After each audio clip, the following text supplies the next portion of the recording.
මං අද ඔයාලට රසවත් ගුණවත් සලාදයක් හදන විදියයි කියලා දෙන්නේ. හොඳට හොදාගත්ත ලපටි පතෝල කරලා හීනෙකට කපලා ඊට පස්සේ රතු ලුණු හීනෙකට කපා ගන්න ඕනේ. ඊට පස්සේ බෙල් පෙපර් හීනෙකට කපා ගන්න ඕනේ. රෙඩ් බෙල් පෙපර් නම් වැඩියෙන් හොඳයි. ඒක බොහොම ගුණවත්.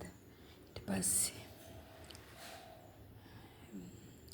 පස්සේ ගම්මිරිස් කුඩු ටිකක් ගන්න ඕනේ. ලුණු ස්වල්පයක් ගන්න ඕනේ. විනාගිරි ස්වල්පයක් ගන්න ඕනේ. ඔලිව් ඔයිල් ස්වල්පයක් ගන්න ඕනේ. දැන් කරන්නේ මෙහෙමයි. මේ කපාගත්ත මේ මිශ්‍රණයට ඔලිව් ඉස්සෙල්ලාම විනාගිරි ස්වල්පයක් එකතු කරනවා.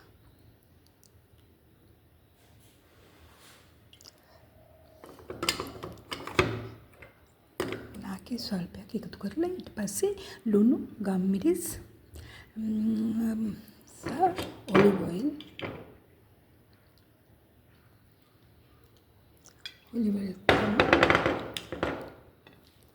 මිශ්‍ර කරනවා. මිශ්‍ර කර කෑමට ගන්න. තාමත් පෝෂණීය සෞඛ්‍ය ශරීරයට හිතකර සෞඛ්‍යමත් සලාදයක්.